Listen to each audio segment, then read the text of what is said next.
I got the quilting done, trimmed off the excess around the edges. So the next step was to sew on the handles, and I just bought those at the store. Made some loops and sewed them on, and that denim was really a bear to sew on. But next thing will be to put them right sides together and sew around the edges to make sort of a big bag, and then I'll show you how to do the corners. I'm going to do a lining on this that will hide all my raw edges on the inside, and I cut those pieces the same size as the fronts. I made them out of flannel, so those will be the insides. But I'm going to sew up the bag and get that set, and then I'll show you what's next. I have it all sewed together around the edges, so now it is sort of in bag form. Before I turn it right side out, I need to make the corners. So with the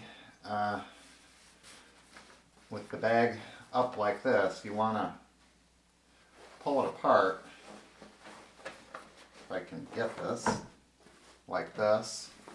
So essentially you're just lining up your seams, your side seams, and that'll bring the corner out. And you're going to flatten that down. Make sure the center and the bottom are lined up.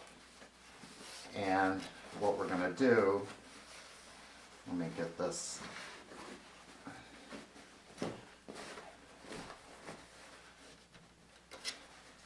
So with that all lined up,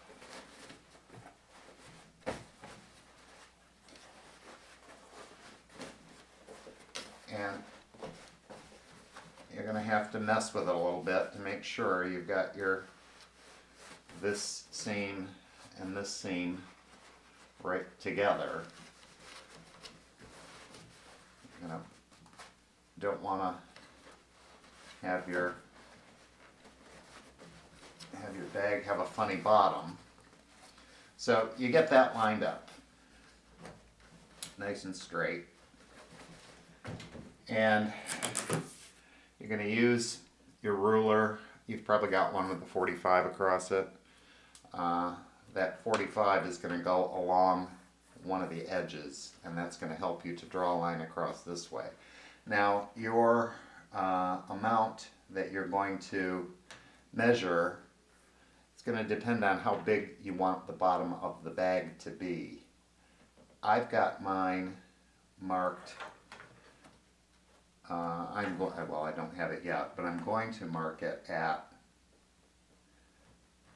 when I've got the 45 lined up along this side of the bag, I'm going to measure to the 5-inch line across here.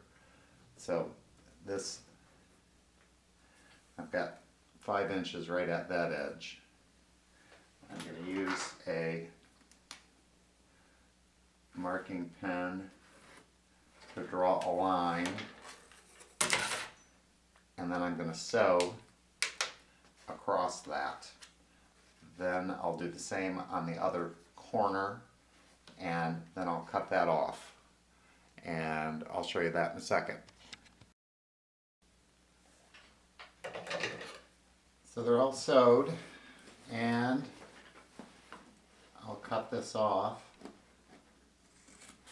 Now, I wouldn't have to cut this off. I could just leave it and tuck it. Instead of cutting it, I could tuck it down and tack it down, but I think it's easier to just get it out of the way by cutting it off. And then you have these cute little hats. Anyway, I'm going to turn the bag.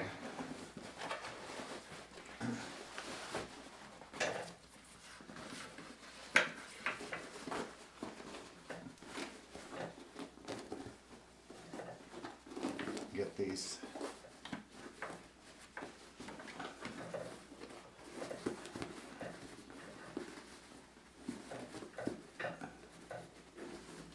comes out. Now the bag has a bottom, and this part is going to get turned in.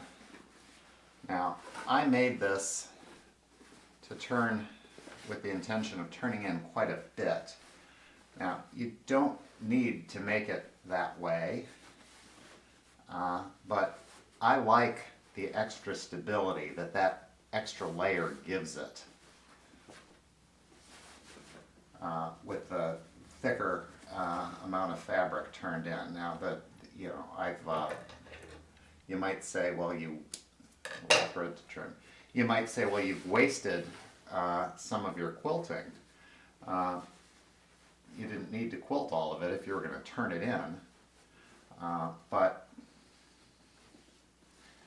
that's just the way I like to do it. So there's that extra thickness. Now I will measure it all and get it nice and even and pinned before I sew around, and I'll do about a ½ inch in and do a seam all the way around, and then that could be all I do. I'm going to add a lining to it, and I'm going to put it in a zipper. So there's still a few steps to go, but that's the basic. The lining I make the same way. Sew around the edges, do the box corner and cut those off. Insert it into the inside and fold the edges under, and I'll sew that in as well. So I'll do a little bit more of that and show you the next steps. So what I did is I folded under the edge, and I attached the zipper, and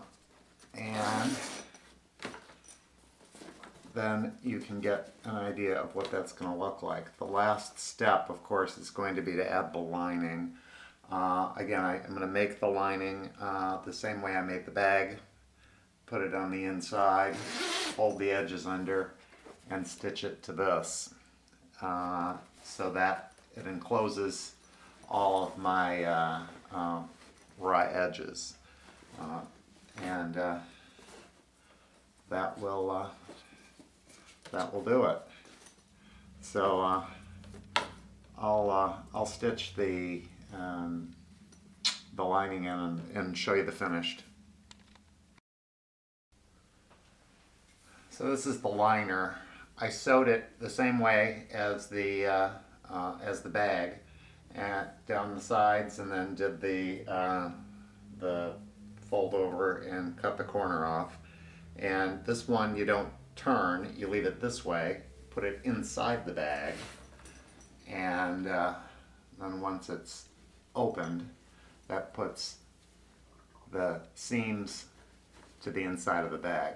So what I got to do now is tuck that all in and get it nice and organized and even, fold the edge under, and stitch it down, and that's it. Then we're done.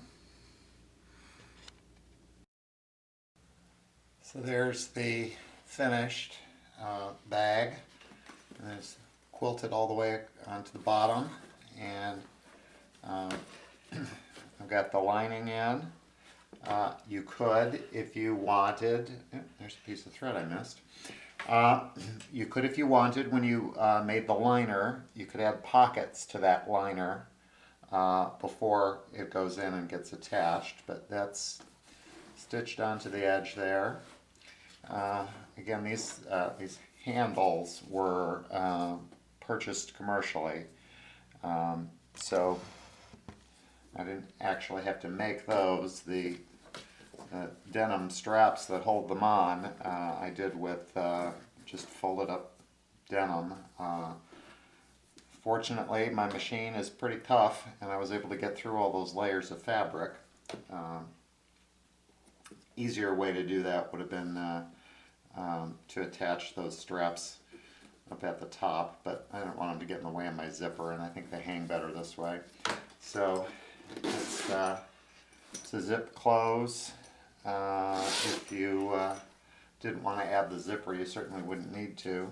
Again, you could easily put pockets on the inside, but I just thought it would be a nice little, tote for carrying a bunch of stuff that really doesn't need to be organized, just maybe for shopping, stuff like that.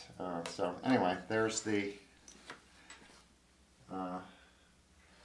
quilted tote bag. Let's see if that light makes a difference. I don't know if you can really see it all well or not, but there it is.